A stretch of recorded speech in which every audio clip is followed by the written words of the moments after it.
PRX.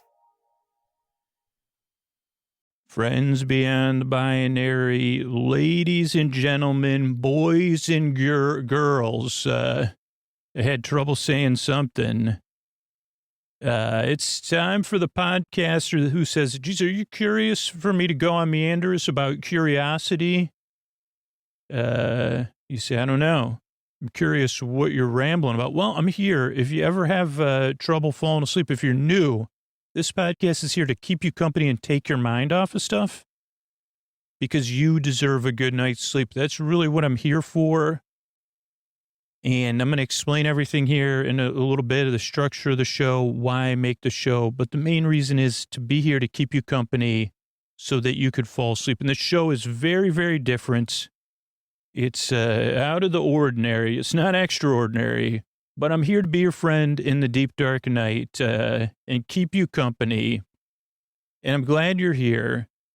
And if you're new, don't worry about this. But if you're a regular listener, these are the ways I'm able to be here for you for free twice a week. Hey, everybody. This is a part of the show where I ask you to sign up and support the show on Patreon, sleepwithmepodcast.com/patron. But I'm going to ask that you don't sign up for the bonus content, for the ad-free episodes, for the all-intro episodes, for the story-only episodes, for the all-night episodes. I'm going to ask you to sign up as a patron or come back as a patron only if you feel connected, only if the podcast makes you feel safe and cared for in the deep, dark night. You know, it's a rarity. I've been lucky enough to make this podcast since 2013 and to have it come out on a regular basis. I've never had to take any hiatuses. We take small breaks, but we've never had to put the show on hold before. I've been able to keep the podcast dependably coming out, consistently coming out since I started the show. And because I'm not able to do that alone at all. It's because of you and people like you who feel cared for, who feel so connected. They voluntarily pay for the podcast because they say, oh yeah, there is a cost to the show coming out consistently and dependably. So if you still feel cared for, if you feel connected to the show, if the podcast has made you feel safe in the deep, dark night, the regular schedule, the rhythm of the podcast, the variety of the podcast, I'd ask that you consider returning as a patron or becoming a patron, particularly an annual patron. It's a great deal. You save money. We save money on processing fees and really deepen your connection to the show if you're in a position to do so, not if it's a financial stress, if you can, or you can put some other subscription on hold that you don't use. What other subscriptions make you feel this connected in the deep, dark night? Do you use them as much as Sleep With Me? So think about it and you say, oh, no. Yeah, I do feel cared for and I'm going to care back. Sign up at sleepwithmepodcast.com/patron. That's sleepwithmepodcast.com/patron, Patron. And when you sign up, message me right when you sign up through the Patreon. Right after you sign up, send me a message and let me know how it feels. Do you feel more cared for now that you're supporting the podcast? Do you feel more connected, a deeper connection to the show? Do you feel a part of when you sign up by taking that action? Let me know or not. Let me know. Sleepwithmepodcast.com/patron. Thanks so much. All right, everybody, it is time for the Sleepy Supporter Zone. The one part of the podcast I need you to hear, it's where I pop my peas, if you please. I thank the listeners who supported the sponsors. That's how we're able to be here for you free twice a week. And here's the thing, I really need your help because I don't have anybody to thank this week, and I'd love to thank you. Sign up for a free trial. Check out a sponsor that's offering a free trial or support one of our amazing sponsors. You know, these sponsors are handpicked. So you could check them all out at sleepwithmepodcast.com/sponsors. Please check them out. Let the sponsor know about it when you support them. Share it on social media with me. Fill out the form at sleepwithmepodcast.com/sponsors so I can thank you here on the Sleepy Supporter Zone and I can be here for you for free twice a week whenever you need me. That's the first part of the Sleepy Supporter Zone. The second part of the Sleepy Supporter Zone is you getting the support you need. If you're in need right now of extra resources, including international resources, there's links in our show notes. notes to places you could connect with. It's about supporting our communities with our actions, saying Black Lives Matter, saying stop AAPI hate, saying support Ukraine. So there's links to resources where you can learn more and take action in our show notes. It's about being a part of communities. One of the communities I love being a part of is a podcast community. Tonight's episode is a crossover or a reimagining of the podcast Curious State. And here's right from their website. If it's peculiar, you could count Doug Frazier in. From the voice of Porky Pig to the best-selling author Lemony Snicket, he's had the privilege of chatting with and learning from some incredible people. And on Curious State, you could find unexpected gems of knowledge that are hidden all around us. And Doug digs into those one question at a time. That's Curious State, Curious State. You can use a link in our show notes or just search in your podcast app of choice and check it out. Curious State. Oh, Mystery Bard, a lot of people help out in this show. Who are they? Chris Posty Poster Son sounds like an earful. Wrote the theme song. Edits episodes. Carl W. the Legend. Also edits episodes. Ashley, Kenny, Scotty, Jennifer. Runner. Eric and the team at Astound are on the website. I am the Mystery Bard. I do the lullabies, yeah. I do commissions at jonathanmann.net. I'll write a song for you. Any reason at all. You can tell me the story and I'll make it personal. You see the kindness shine straight on through when the listeners form their own Facebook group. Keith, Stacy, Sarah, Julie, and Jennifer. These are your moderators. Get support dear Scooter on Patreon. Buy the merch and support the sponsors. You can find anything you want at sleepwithmepodcast.com. And we're so proud that we could dance. Rusty Biscuit, Lois, Anna like banana. Leah does the transcripts. Thanks, Mystery Bard. I'm at Dear Scooter on Twitter and Instagram. That's where you can find me. What do you say we get on with the show? Hey, are you up all night tossing, turning, mind racing, trouble getting to sleep, trouble staying asleep? Well, welcome. This is Sleep With Me, the podcast that puts you to sleep. We do it with a bedtime story. All you need to do is get in bed, turn out the lights, and press play. I'm going to do the rest. What I'm going to attempt to do is create a safe place where you could set aside whatever's keeping you awake, whether it's thoughts, things on your mind. So thoughts that you're thinking about. So thoughts, feelings, anything you're feeling or coming up for you emotionally. So thoughts about the past, present, and future, feelings about thoughts or the past, present, or future, feelings that are just there, that come up, that, they make an appearance. You say, couldn't you have appeared somewhere else? And then you say, well, actually, never mind. I wouldn't, say, yeah, I could have. Say, okay, well, all right, maybe we should set it. Here's the thing. That's like the thing about Worry Journal or other methods. You say, yeah, let's set a meeting for this. I mean, that's the thing. Say, hey, feelings or thoughts, can we set up a meeting later? This could be a new Sleep With Me method. Let's set a meeting for that. Maybe we'll talk about that because it kind of ties into what this content of this episode. So thoughts, feelings could be physical sensations, changes in time, temperature, routine. You could be traveling. You could have guests coming into town. Whatever it is that's keeping you awake, I'm here to keep you company and take your mind off of it so that you could fall asleep. I think, oh yeah, the way I do, or the reason I do it is because you deserve a good night's sleep, right? And because I've been there. I know how it feels. There's hundreds of thousands of people that listen to this show that know how it feels. We might not know exactly what you're going through, but a lot of us have been there with the thoughts and the feelings, at least. And even if you're not, even if you have a partner or a roommate or you're in a house full of people, we know how it can feel like you're the only one, right? So we want you to know, yeah, like we can connect with that feeling. And you deserve a good night's sleep. You deserve a bedtime that has less rigmarole, that doesn't have dread, that you feel neutral about or that you could look forward to. So, like, because it is important, and a lot of parts of us will say it's not important, but it is. You deserve it, and that's why I make the show, because if your life is a little bit more manageable because you're getting the rest you need, the world we are all in is a better place to be in. And it's even more important because it's your world, right? And your world will be a little bit better.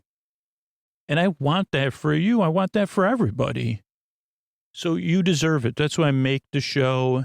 So what I do is I send my voice across the deep, dark night. I'm going to use lulling, soothing, creaky, dulcet tones, pointless meanders, superfluous tangents. So I'm going to go off topic. I'm going to get mixed up. And then I'm going to double back. Then I'm going to say, what was I talking? So pointless meanders, and that means I'm going to go off topic and get mixed up. Even like when I'm in the middle of describing what a pointless meander is, I'll go on tangents. And creaky dulcet tones just means my voice is not traditionally soothing. A few other things to know about the show. This is a podcast you don't have to listen to. There's no pressure to listen to it. A lot of people just kind of barely listen, just like a camera that's out of focus. But you can tell the picture is nice, or it looks nice out of focus. You say, oh, that's kind of nice. It's fuzzy, but I like those colors. Not bad. Looking at it is somewhat relaxing, and I don't really need to know the detail. And they say, yeah, don't worry about the details in the picture. Just check it out. Or you could kind of just pass by it. So some people listen to the show where I'm lowered down to a mumble, and some people are listening, and some people tune in and tune out. There's no pressure to listen. This is also a podcast that doesn't put you to sleep. It's a sleep podcast that's here for you while you fall asleep, to take your mind off stuff. So there's no pressure to fall asleep. I'm going to be here till the very end for the next hour, because there are people listening the whole time. So if you can't sleep, I'm here for you to the end. Or if you're having a tough day and you just need to take a break, I'm here for you. I'm here to keep you company, whether you're listening or not, whether you're awake or not. Or you say, oh, I don't even know if I like your company. I said, that's okay. I'm still here to keep you company. You don't even have to, you could just, and you can tune in and tune out of me, like, just like other stuff we all know. We say, okay, I'm kind of paying attention, and then I'm not. So I'm here to take your mind off stuff and keep you company versus falling asleep, like putting you to sleep in some magical way. Or, for you to listen to me. I'm here to be your boar friend, your boar bae, your boar sib, your boar bud, your boar bestie, your boar burr, your neighbor, your boar bruh, your boar friend, to keep you company, to just be here for you. So those are a couple of things to know. The other thing that can throw people off is the structure of the show, and the fact that it does take a few tries to get used to the podcast. Like a lot of people, like 7 figures worth of people have said, hey, it took 2 or 3 tries for me to get used to the show, because it is very different. It's not like it isn't like a podcast where I put you to sleep or I start counting down, or I'm even that calm. I'm definitely, a little bit out there. And I don't take you, I take you on a journey, but you're not paying attention, or you don't have to interact on this journey. And it's more of a meandering. You say, are we going anywhere on this journey? I say, I don't know. I kind of know where I'm going. Like, that's how I live my personal life a lot of times too. And, it's less soothing. And you say, oh, but in this case, you say, well, you just go ahead and doze off whenever you want. What was I talking about? Oh, give it a few tries. Now, if you already know you dislike me, or you don't like me, or the style of the show, that's okay too. Sleepwithmepodcast.com/no thank you has a list of sleepy podcasts and sleepy audio. Because whether you like me or the show or not, you still deserve a good night's sleep. So try one of those things out. But I do recommend, and it's just from other listeners who have gone on to support the show for years and years and years, is give it a few tries if you can, because you really don't have anything to lose. And then try all those shows. But if you already have a strong reaction, go ahead to sleepwithmepodcast.com/no thank you. So, what else?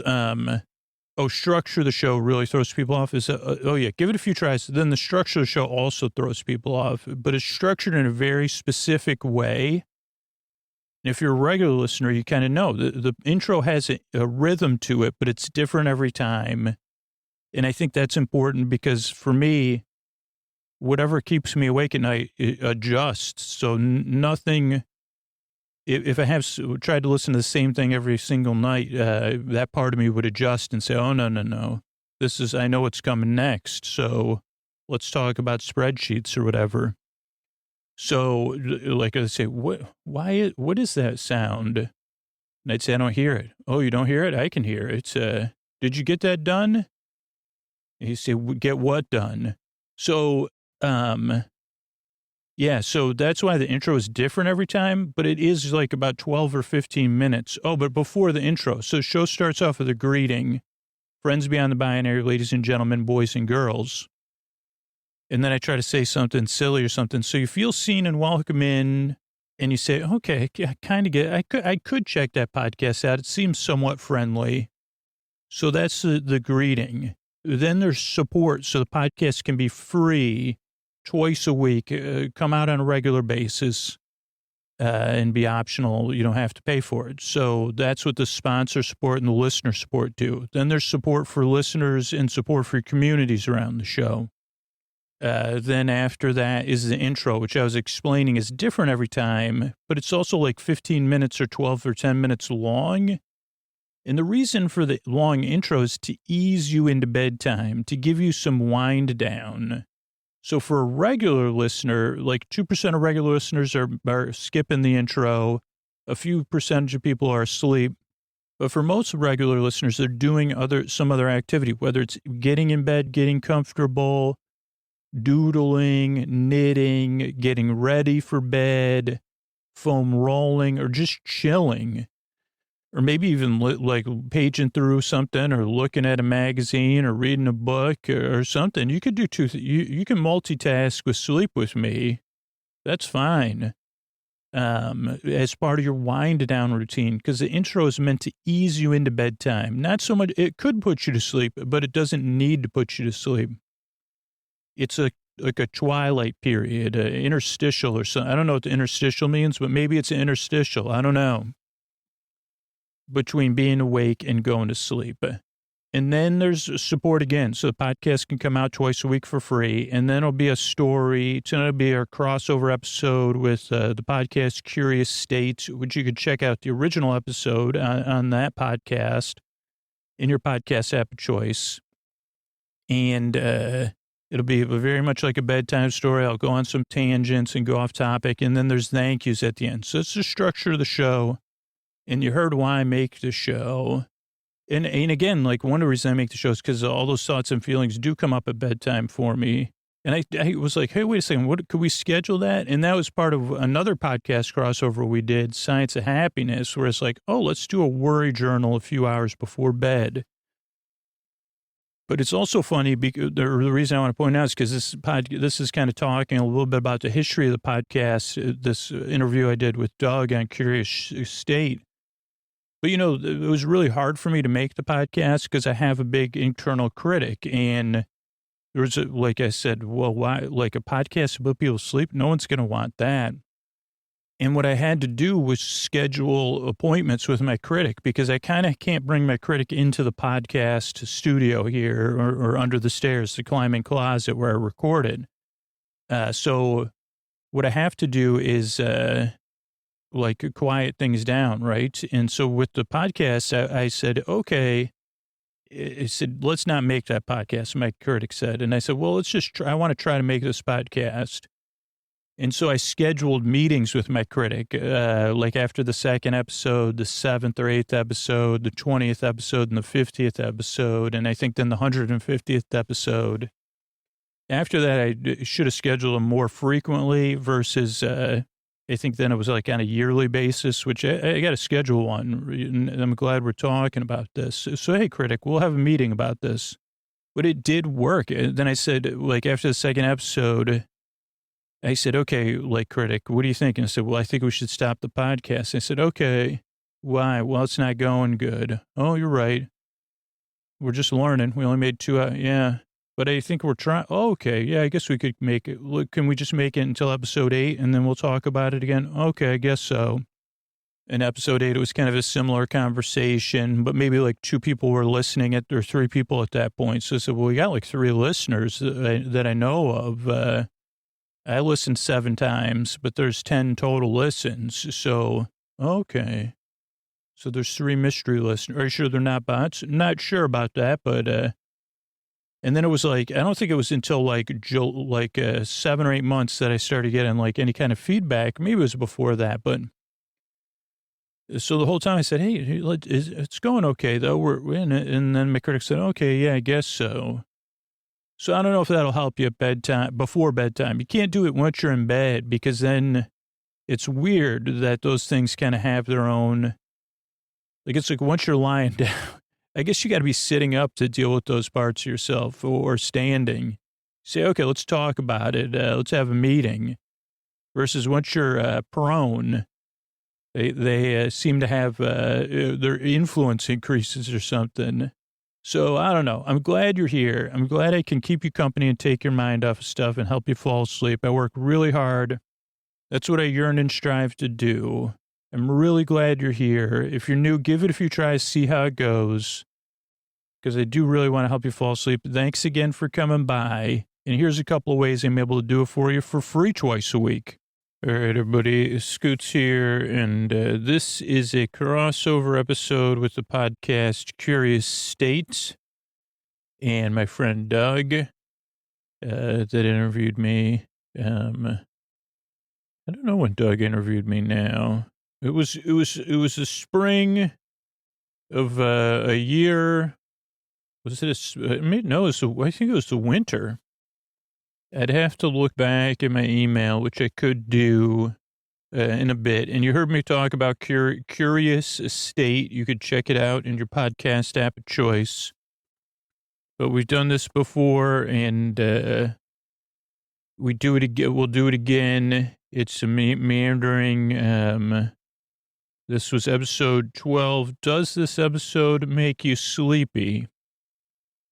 And this is a machine transcription, so this is going to be good, and we'll see what meanders come out of it. But first, looks like Doug sets it up. There's a summary of keywords from this transcription engine. Sleep meandering, podcast listeners, people listening, story. So this is good. These might be, I would say listeners and listening are probably number 1 and number 2 important things. Meandering's important. People, listeners, people listening. Story, sleepy characters, Drew, asleep, stay, friends, wagon. Remember a boy with his wagon? His wagon, was that well, that'd be interesting to see when wagon comes up. Did it come up more than once? Episode, bedtime stories, tales, brain, and early, and thoughts. So then Doug sets it up. There's nothing like some so truly delicious sleep, the kind where you're out cold the minute you hit the pillow. You find yourself among the lilac-scented clouds, symphonies of roses, painting images on endless fields. The kind of sleep dreams are made of. Do you remember the last time that actually happened? I mean, either, but we try hard, don't we? We listen to soothing music. We meditate. We stay away from screens a half hour before bed. Some of us even put on a special headband and listen to audiobooks like The Wizarding World to sweep us into dreamland. Oh, this is interesting. So this is the first really good one with the machine screen. So, but what if you had a bedtime buddy? Apple Tonic Powell. Apple Tonic Powell. I don't know what that, who could slow the thoughts running through your head and lull you to sleep? Lull you, but lull you. Remember the song, there was a band called Cracker, and their hit was Low, or one of their hits, I think. And there was David Lowery, who I believe became a movie director. Am I getting my facts correct? I don't know. Apple Tonic Powell. Apple Tonic Powell. You had a bedtime story. Apple Tonic Powell. Apple Tonic Powell. Apple Tonic Powell. Apple Tonic Powell. Apple Tonic Powell. A bedtime. I don't know. Apple Tonic Powell. And then I think they go to, then I introduce myself. I'm Drew Ackerman. I go on the podcast by Deer's Scooter. Old Deer's Scooter. Rides a tractor, a Deer's tractor. He's been riding that tractor for years, going off topic and meandering out in the field. I tell him, son, tractor's made for tractor-related activities, not for just driving around. Well, that's why I bought my own tractor, Papa. Remember, with my newspaper money? And I said, I'm going to drive that tractor around and around. I'm just going to it's a meander tractor, Papa. It's all, Papa. Do you want to? Oh, I was using your tractor, though, Pa. You know, but you could use mine. It's actually newer. I bought you a tractor so I could use yours. Remember, you agreed to all this. Oh, I thought you were in the middle of a Curious State episode, turned into a Sleep With Me episode. I was, but then I went off topic. Old Deers. It's a bedtime story I go by Deer's Scooter and I make a podcast called Sleep With Me, bedtime stories for adults. I put people to sleep for a living. You like it? People always say, are you an anesthesiologist? That's what people say, too. Like total strangers or somewhat strangers. They say, what do you do for a living? I put people to sleep. Oh, you're an anesthesiologist? Usually that's more impressive than a sleep podcaster if you're trying to charm someone, by the way, just so you know, if you think, I guess also a process of elimination. It eliminates everybody. They said, like, but one day it won't eliminate the right person. Oh, boy. I say no. When I first go to podcast meetups like 2012, 13, 14, and you'd sit around in a circle, and everybody would say what podcasts they wanted to make or what they were working on. And I would just see these blank faces. And I'd be like, yeah, this is my podcast, bedtime stories in there. And I'll read it and then I'll explain it. Just like they'd be just that poor guy. Like I can see their head, like I would share and they'd be like, oh, okay. So you're a little weird. So yeah, I would go to these podcast meetups, right? And, this was early days, 2012, before podcasts existed, and then after I started it. And the first few, they were just starting up.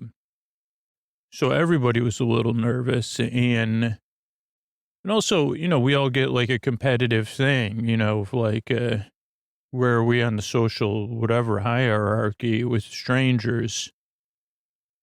But you would sit around in a circle and you'd say, oh, I'm thinking about starting I'm working on a podcast called this, or I'm thinking about, and I'd say, oh boy, I got to do this again. I don't even remember the first time. I kind of do.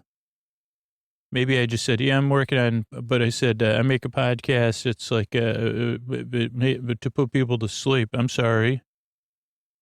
It's like a bedtime stories. It's called Sleep With Me. Next. Like usually I just do that really fast and then say, okay, go ahead. But I could see, because you were sitting in a circle, everybody's faces, and they'd be like, what? And then later, if there was questions, they'd say, wait, can we go back to you? Or sometimes people would be assertive enough, they'd say, I'm sorry, can you explain that a little bit better? And then even then, I was not enthusiastic, so I said, well, it's like, I was trying to maintain a slow, trying to stay small. And it's like, it's in a mesa. And they'd say, huh. But then later what would happen is I would achieve some level of comfort with the group, and then unrelated to Sleep With Me, like I would share something where I'd talk more about the show in a more animated way. And then someone inevitably would say, oh, okay, I get it now. Like now that I see you, dear one, they were subtextually saying, and they say, I see you're an odd bird. Nothing wrong with it, especially if you're in a group of podcasters. It's totally an accepting place for the most part. And they say, okay, now I can see it.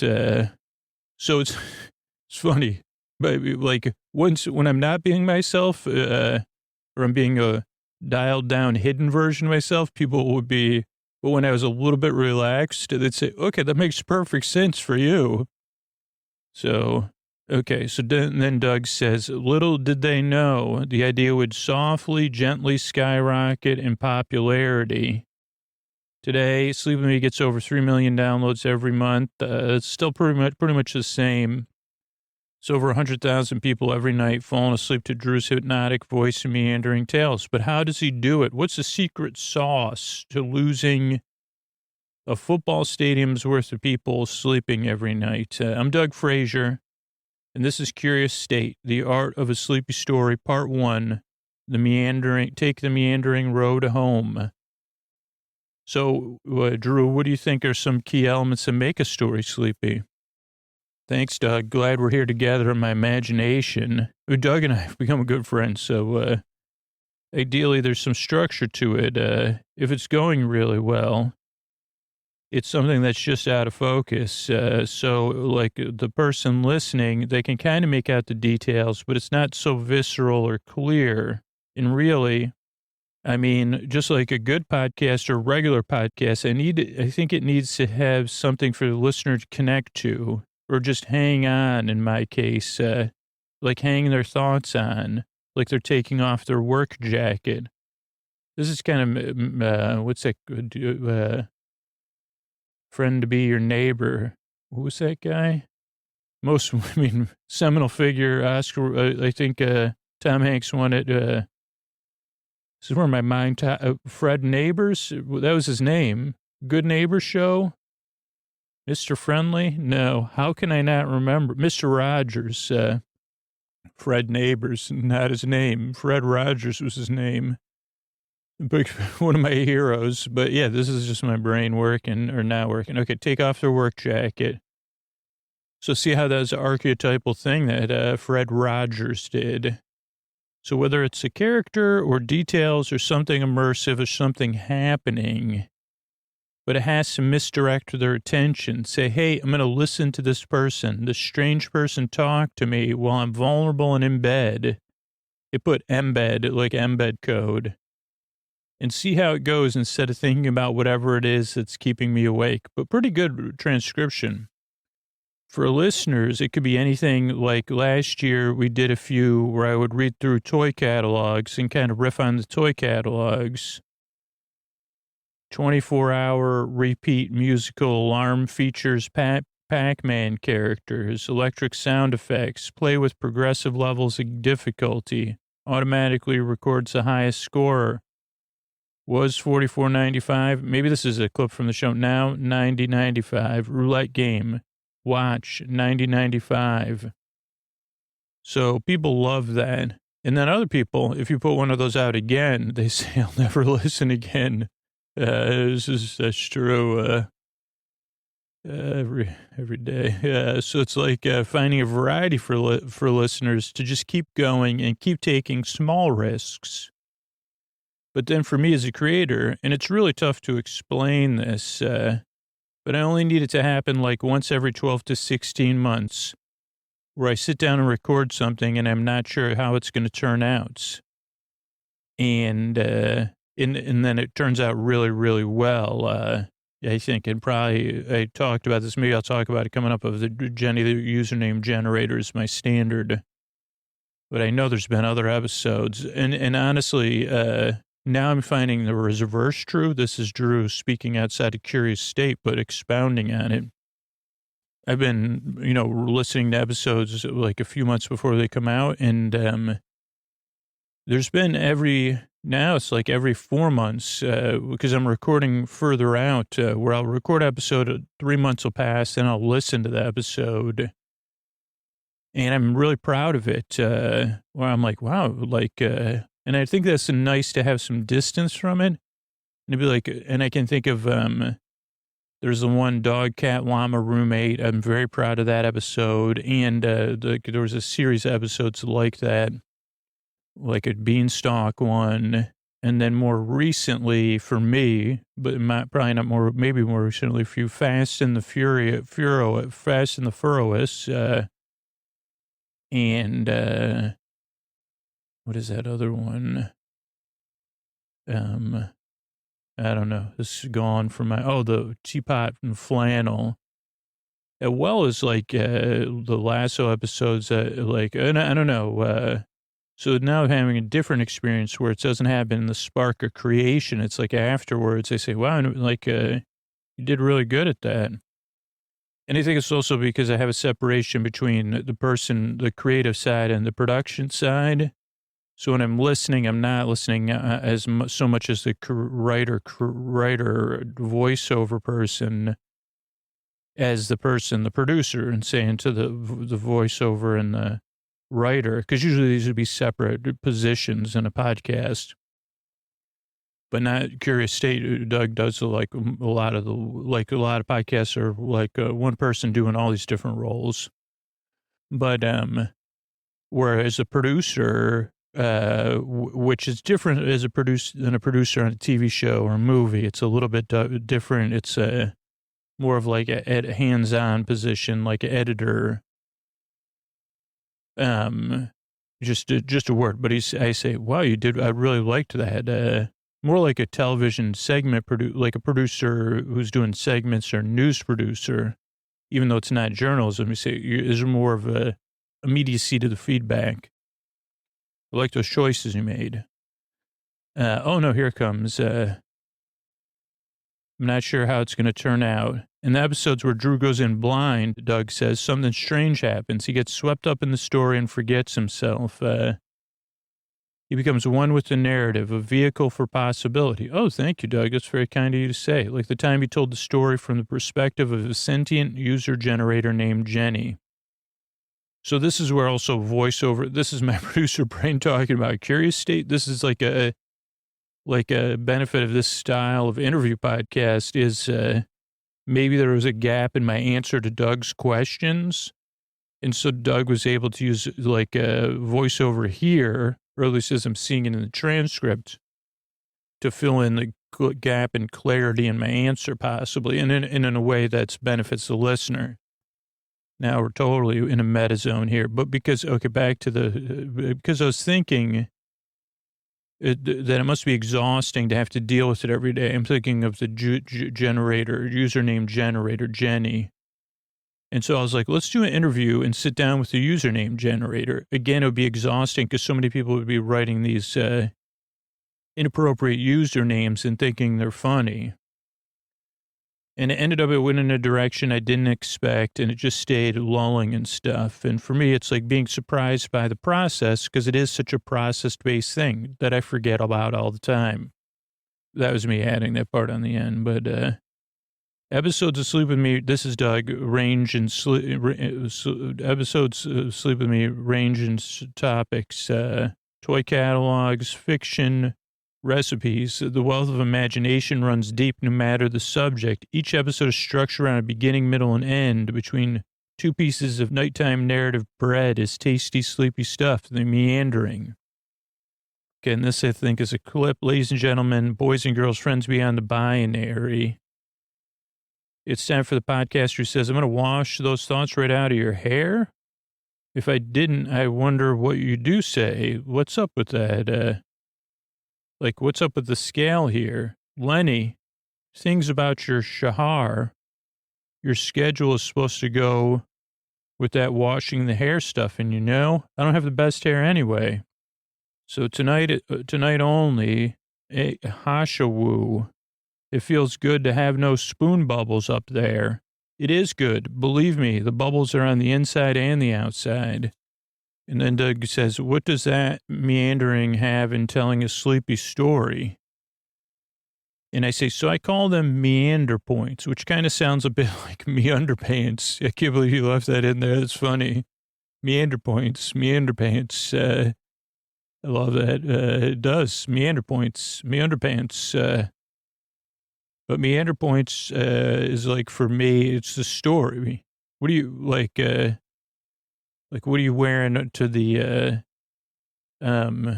SpongeBob SquarePants ball, meanderpants. Sorry, I thought I said I meant my underpants, but I said meander points. But I can't wear those. I can only live them. Like it starts off with something like a beginning, whether it's a character that has a want or something or needs something, question mark. And then it's like, okay, how would they solve this problem? And ideally, there's either one I already have in mind, or it's like, okay, I know what they need. How am I going to get to the end? And in between that, if I have some points, I can stay calm. So it's like sometimes I'll write stories, sometimes I'll plot them out, or sometimes I'll use a randomizer. And I'll have a list of random words or random songs or pictures, and that helps me go on the meander. Because it's like I can always go back. Like if I have something concrete to return to, even if it's a picture, it helps me relax when I feel like the meanders are petering out. So this is key stuff in here about Sleep With Me. So it's like keeping the story going just enough. Sometimes I feel like me and the listener are sort of riding in some sort of wagon and someone else is driving. And the wagon is very bumpy. And you could, I wonder if I expound on this, because this is actually an interesting analogy. I remember talking about it. I don't know if it's a fully formed analogy. And you could kind of, you, the listener, could spill out of the wagon at any point you want. Oh, there I do. It's like some safe place where there's hay everywhere, inside the wagon, outside the wagon. But hypoallergenic hay, of course, for people like me. And you don't have to worry. The wagon's going to the next meander point. You could get right back on the wagon, or you could spill out and fall asleep anytime you want. Or I could fall out of the wagon, and it's just like, oh, wait a second. That reminds me of what I had for breakfast, even though it has nothing to do with anything, and see where that goes, and then try to bring it back again. So let's see if we can come back to that wagon analogy. But Doug asks, in that process, how do you find the Goldilocks zone between making the show too interesting that it keeps people awake and just interesting enough that it lulls them to sleep? And I answer, well, I guess that's a question that keeps me making the show, actually. I think for me, it's also about having fun, and in some sense, like seeing where that line is without pushing too hard. So right now we're doing a series. So there's a giant dinosaur, and we're doing a series on like those giant beings. Moth breath is one of them, fighting like the Spice Friends that are like giants similar to Care Bears. And it's like, that's the plot of the story, okay? That's pretty intense. They're fighting over Earth and human beings are at risk. And, but that's what I like. That's the kind of puzzle I like to solve. It's like, okay, how can we make it sleepy? And it fails sometimes. I mean, I got an email from somebody and they're like, I don't like that. I don't like to be reminded of giant lizards roaming the Earth. And it's like, okay, I totally respect that. And it's like exploring the comfort zone together, being the listeners and knowing like, okay, sometimes I'm going to trip and fall on my face. And then Doug says, whatever the sleepy story Drew decides to tell, there are certain topics he must avoid at all costs. The Art of a Sleepy Story, Part 2, Don't Freak People Out, Man. I like that. Sleep is sort of a holistic healing tool for our bodies and minds. It helps with retaining information. Without it, your brain can become essentially waterlogged. Studies show if you want to improve your memory, it's best to get a good night's sleep to prime your brain the night before, to let this information soak deep into the recesses of your memory. And sleep is also personal. And some listeners of Drew's podcast have strong opinions about what they do and don't like. Okay, this is interesting because we'll have to, early on, yeah, like I mentioned, there's beings that, work, web-based beings and beings with they're non-warm-blooded, you don't check it and say, and people are like, what were you thinking? You make a sleep podcast, like where I mentioned milk, that can't be right. Well, I've never done it before, so I was like, oh, okay, no of those beings. And now we call them like, cold-blooded friends, friends with cool blood, web-based beings. So now I try to come up with fun stuff like that, money, voting based, just like money, people, leading figures, stuff around anything that's going to have a strong emotional impact. And then early on, I had to learn to get over myself.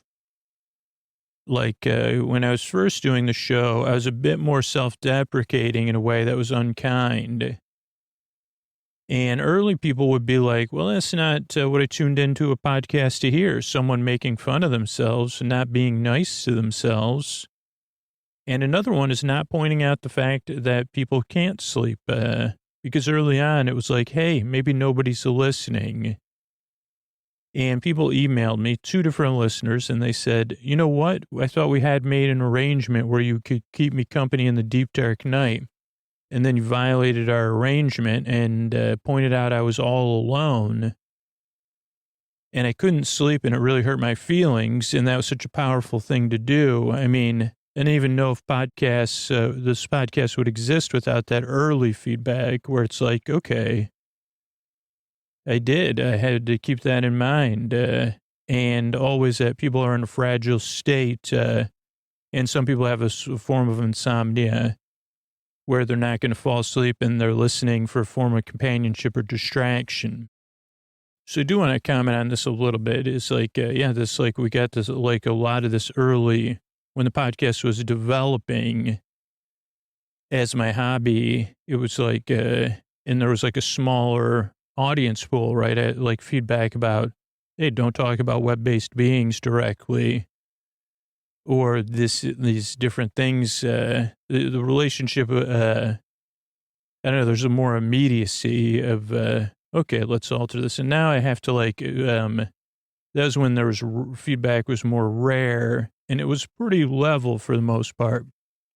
And I don't know if that's more a reflection of the outside world or just the world of podcasts, but in the past 5 or 6 years, this has become much more like a hayride without the hay, trying to navigate, because people like either express their opinions in a non-constructive way, or it just may be like you know what I'm saying.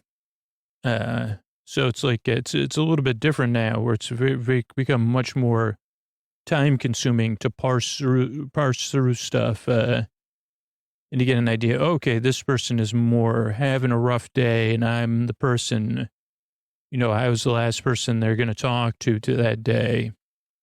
Or more like, I don't know what that person's going out that person's day, but this, I don't know if this is a very nice thing to say. And a lot of times I just read through it and I'm saying, would I say this to somebody at a grocery store? That's almost always what I use, the grocery store rule. And, this is a tangent, by the way. This didn't come up on the podcast, or maybe it does later.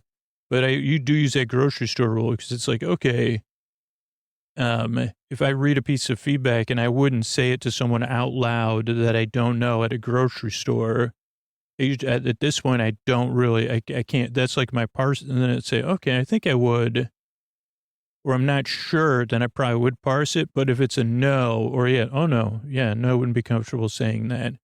Or even if it's the words around, like if I take out the stuff about the podcast and put it in about honeydew melons or frozen foods, like a lot of times, even if it starts out a certain way, I say, well, okay, so that's actually been helpful. Sometimes I forget to use that, but I say, oh, okay. If I wouldn't speak to someone that way at a grocery store that I don't know, it's okay to just delete it. And not parse it. And again, that's also because it is like my primary thing is to keep making keep the show going. Oh, and then Doug says that there's a lot of pressure on your shoulders. I've learned that it's if I'm trying to create a safe place for people to fall asleep, I also have to think that it also has to be safe for me to fail. And that's not easy. Like I constantly overthinking it or worrying about it. But it's like this weird thing where like, yeah, sometimes you're going to fail and sometimes the listeners are going to be, not happy about it, or not every listener is going to like every episode. And there's going to be people that don't like you at all. And like, okay, it's going to be okay, because it would be kind of authentic, serious way to describe it. But I'm like trying to stay calm and be present so I can tell the story to a person and help them fall asleep. And if I get caught up in my own self-criticism, it definitely distracts from the purpose of the show. Okay, this is back to Doug. The purpose has big impacts. A lack of sleep is not good for mood, creative output, self-control, stuff, looking at stuff with the front of your head and stuff. It's like, okay, what helps with self-control, gatekeeping, emotional, switched off, lack of sleep's not good for that. Not only are we groggy, impulsive, we could be. Sound familiar? Oh boy, does it. If you want to dig into the nitty gritty of sleep, you have to check out Why We Sleep by Matthew Walker. I can't recommend it highly enough. In most literal sense, it's a life-changing book. Here's a passage that has stuck with me. So this is Doug quoting Why We Sleep by Matthew Walker. Sleep is not a credit system or bank. You can't recover the sleep, but we can accumulate a debt, but not without penalty, and we can't repay that debt at a later time. So Drew's meandering stories act more than just fun tales. They help listeners from going into sleep debt. And now, if all goes right for the episode, most listeners won't be awake to the end. They've drifted off to dreamland long before then. But for those who are still awake, what does the ending look like? How do you get out of it? How do you get out of a sleepy story? Okay, so there's a conundrum. Okay, so this is me answering. There's a conundrum of sleep podcasts right there. It's like there's nothing worse than not knowing how a story's going to end for me, the storyteller, because it's like I have my producer brain that's loosely listening to everything I'm saying because I'm monitoring my audio and some part of my brain is listening. And of course, it's helping me course correct, ideally without paying attention to what I'm saying. And then I'm also acutely aware of the clock. So it's like, even though I don't make a radio show, that's a radio show term, the clock. Like, because if you're making a 9-minute segment, it's got to be 9 minutes. With sleeping, it's looser than that. But it is like I like to have the episodes be somewhat in a certain range. I did like one with a marionette. Oh, this is funny. Like working with Jack of Jack and the Beanstalk. And I was like, this should be simple to solve. Like, they should just get to the top and get the golden chicken or whatever it is. But the characters kept making these choices. And I'd be like, okay, they want to go over there. And I'm like, okay, we're at 47 minutes now. But at the same time, if anything distracts me from being there, it's kind of like a liability. Then again, it's me getting in the way. So like, okay, you could trust this, that you work out, or trust that the characters or gently guide them towards a solution. And then there's times that the landing is not stuck, or if the landing is too intense, like if you like somebody not landing a jump or something like on YouTube, I'm trying to listen in a sense and be like, okay, we'll do a little postscript here to say, okay, just remember. So this is like probably Odder Things is a good example. Okay, just remember, everything's going to be okay. All will be well, as Emma Otter said. Or if there's an unresolved part of the series, it'd be like, okay, now the characters are going to rest together. So those ones are a little bit of a cheat, but it's keeping the audience in mind. Okay, can we turn the volume down if we can't end in a way that feels satisfactory? The puzzle solving is what keeps me going, and the connection with the listeners, knowing, okay, when I'm trying to solve the puzzle, they benefit from it. But I realize it's also like, man, this is a bit bonkers. Every time I hear myself talking about this, I'm like, yeah, you're chasing windmills. You're chasing windmills. But it's like, oh, okay, how lucky am I to be like, man, I'm really grateful. And I'm grateful to help people. Whether it's my show or another show, they are struggling with something I can relate to. And it's really important to me because I know how it feels in not being able to sleep. And this is Doug. And in our attention-grabbing world, it's too easy to neglect sleep, almost comically so.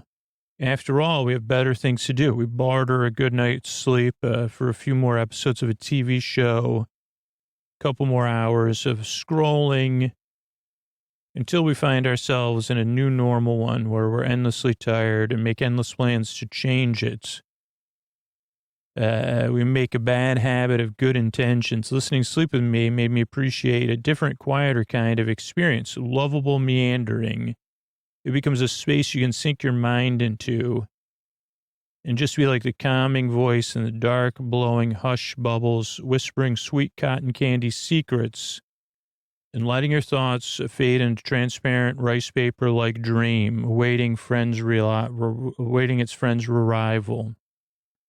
And that friend is you. To learn more about Drew, go to sleepwithmepodcaster.com. And if you have any questions, comments, or ideas for future episodes, email me at curious@quickanddirtytips.com. If you prefer talking over typing, you can leave Doug a voicemail, 757-541-8471. And for more information about the show and where you can find us, check out our show notes, quickanddirtytips.com. Special thanks to Quick and Dirty Tips team. You got Adam Cecil. Ooh, that's a familiar name there. Audience development and podcast manager, Morgan Christensen. Podcasts and advertising operations specialist, Holly Hutchings. And our digital operation specialist, Davina Tomlin. Marketing and publicity assistant, our trusty intern, Brendan Pica. Curious State is hosted and produced by me, Doug Frazier, or Doug, not me. It's part of the Quick and Dirty Tips Network, which is a division of Macmillan Publishers and Mignon Fogarty, Inc. Until next time, stay curious. But I'm still curious because we got a few more minutes here. So just going through the transcript again of I know we have that hayride. There was something else, though. Going to podcast meetups, that poor guy. Anything else I wanted to describe in there? I can't think of it. Structure, something just out of focus. Oh, this taking off your work jacket. I think we covered that. I apologize to Mr. Rogers' neighborhood that I totally forgot. I don't know. That's where I talk about the listener's trust. Like when people first listen, that it's like, okay, I'm going to listen. And I guess that's where I understand the feedback I get from people who are never going to listen to the show again when their mind is kind of blown because the podcast is so different than what they expected. But I do try to spend a lot of time, and I'm even trying to figure out lately, this is early summer 2022, of what other ways can I do to get across some of the essential information of the podcast early so that people can stop listening, or they say, oh, okay, I will give this a try. There is no pressure for me to like the show or to fall asleep, I think is the key to the show. I think the key to everything. And just like when, for me at least, someone says, hey, I want to play you this song. A lot of times it's like that for me, because I'm not the greatest person in the world. It sets me up to dislike the song because I know they like it and they want me to like it, right? And so then I say, well, do we have to listen to it right now? Can I just listen to it later when I'm alone or something? Because that's a lot of pressure on me. And I know that's one of the things with the show is to say, hey, no pressure to like the show or to fall asleep, but give it a try and know that your expectations may get in the way of things, because this show doesn't really defy expectations. or exceed them, or it goes under it's meanders around expectations, I guess. And that's definitely hard to get across. But also the respect I have for people that do take that risk and say, okay, I'll give it a try anyway, like either out of desperation or willingness, or, hey, I'll give it a shot. One of my friends recommended it. And that it does take 2 or 3 tries for a lot of people. Yeah. Okay, so we did a toy catalogs. Some people love it, and some people are like, yeah, don't put that out. Again, I've learned that to kind of separate episodes, like the Ray episodes come out 3 or 4 times a year, catalog ones 3 or 4 times a year. Trying to think what other ones. Tale of the Tape come out like once or twice a year. What other recurring style and that kind of goes to, this is if you're listening, and is why the episodes have a certain rhythm, is like, or why, like, so we have a very set release schedule, which may, when you're listening to this, have changed again as I was working on something. That when I'm recording, this isn't actual finalized, but it'll help with, like, a lot of it comes down to keeping the podcast coming out twice a week, where we used to be at 3 times a week. But it was at 3 times a week where I found the majority of listeners need variety because, and the reason they need it is because then that gives you permission to not like every episode, right? And some reassurance that the rhythm of the episodes is changing, but it comes at a rhythm too, which is we have 3 styles of shows we make. We have the TV style recap show. We have random Tuesday, we call them trending Tuesday episodes, but it's like a potpourri style, which is like some of those ones I listed, or just a random single bedtime story unrelated to anything else, or an occasional series like Purple People Circus or something that's not a series, but like occasional recurring characters. And then we have a written series that runs for a season of somewhere between 10 and 12 episodes, or a holiday series. So we do sometimes for a certain number of episodes. And the reason for that is, one, it creates a constant variety. It plays to some of Sleep With Me's strengths, which is like variety, but also whether it's the TV shows that have some recurring characters or some other form of familiarity. And the written series are the same way, recurring characters and familiarity. Well, it doesn't work it works for the majority of the Sleep With Me listeners, but not all of Sleep With Me listeners, right? But also making the show takes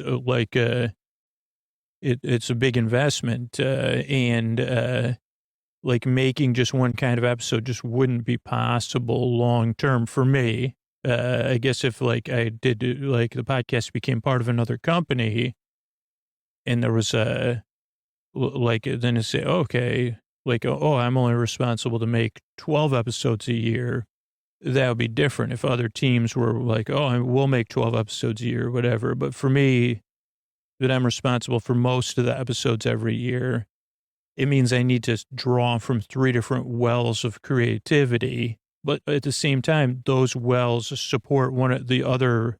Like the weird thing is, without the TV recap episodes, I wouldn't have the time to like really invest in like listening and visually taking in other successful shows and performances and character development, which impacts the other 2 styles of shows in a positive way. If I'm watching an episode of Ted Lasso 3 or 4 times, or Great British Bake Off 3 or 4 times, it's like, I can see how they are doing their stories, and as a fan enjoy it. How are they editing those segments at Great British Bake Off, or what colors are they using?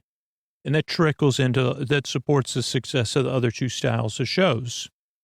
The random Tuesday shows could become like something recurring where we discover a character, or they just give me the freedom to kind of talk, like if something comes up when I'm on a walk, or I did something, or I went on a trip, or I observed something, to be able to make a show about that.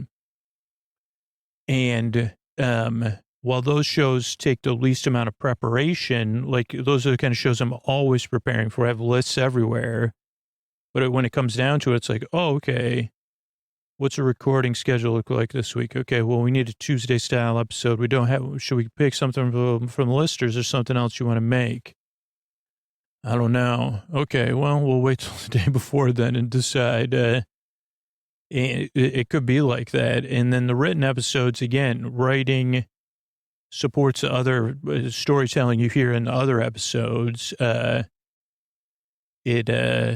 Yeah, I mean, it makes the other episodes better. Like by me becoming a better meandering storyteller, I can just look at new, whoa, how are we using this narrative voice? Oh, how many characters can we manage? Oh, how can we make this episodically modular? Oh, how do we make this serialized, but with respect to the audience? Oh, how should this one be more visual or more audio?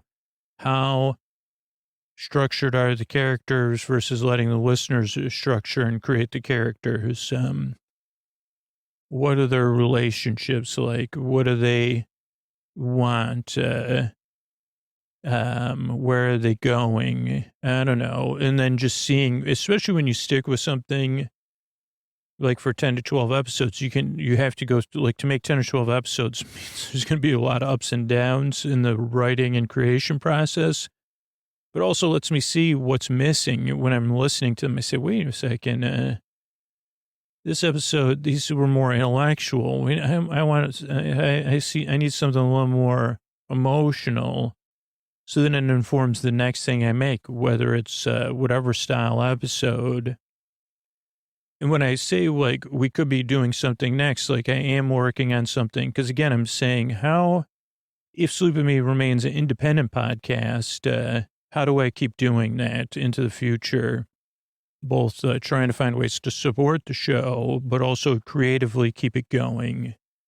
And so I have looked at optioning seasons of something and fiction. And I mean, I'm probably by the time this comes out, we'll be ready to announce it. Maybe not.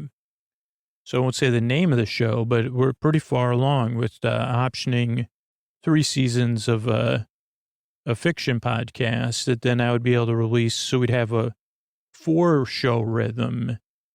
And I don't know what that would look like, but it'd probably be like a TV podcast, then like the written series, then a trending Tuesday style one, and then this optioned series, which I would still voice and rewrite in the Sleep With Me style. We've done this a lot as one-offs, but that creates another kind of creative well that I draw from, similar to the TV well, where it's like a little bit more of observational, and it just is like, I don't know, and will it help us to stay sustainable?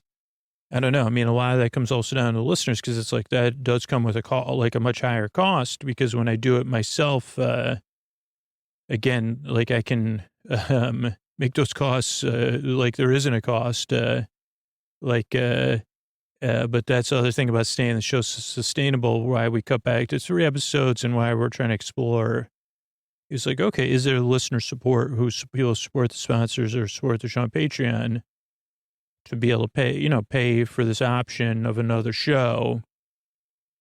And then again, okay, that would definitely help keep the podcast going much longer in the future if that's sustainable. Be like, okay, what would be the next show we would option or whatever? But also to highlight, I mean, the more exciting thing for me is to highlight other creators and their brilliant work and say, oh, I need to listen to that podcast during the day, the original one. Very similar to this crossover episode. This is why I love doing these ones. If you haven't listened to the Curious State episode, go ahead and listen to it and then start listening to, I mean, it's a great podcast.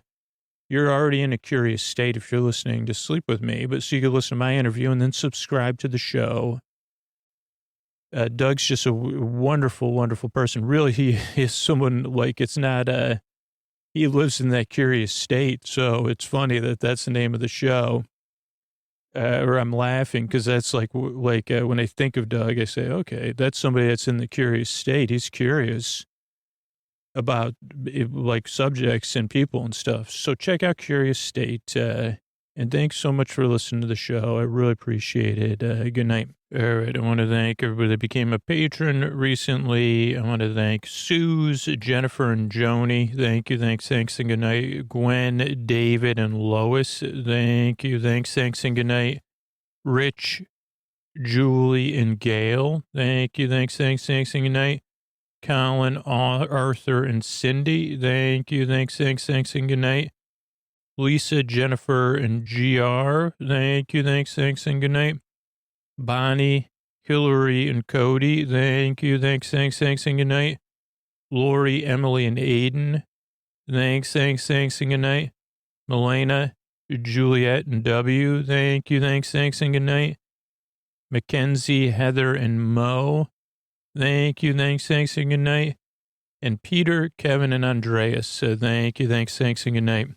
Thanks to everybody who supports the show directly on Patreon or by other means or supports our sponsors. That's how we're able to be here for everybody for free twice a week. And that's why I take the time always to thank those people. I actually record the thank yous before I record the episodes. So I keep in mind how grateful I am to be able to make this podcast, put it out twice a week for free. And the gratitude I have for those people, for everybody listening, but the ability to make it free. Yeah, it's like cool, huh? So thank you so much for everybody that takes that extra step and supports the show voluntarily. And because of that, because of the support we've gotten over the past couple of years, we only used to have 200 free episodes in the free feed. And now we've got these Tuck You In sponsors. We have almost 500 when I'm recording this. We'll be over 500 probably by the time you hear this. So that's amazing.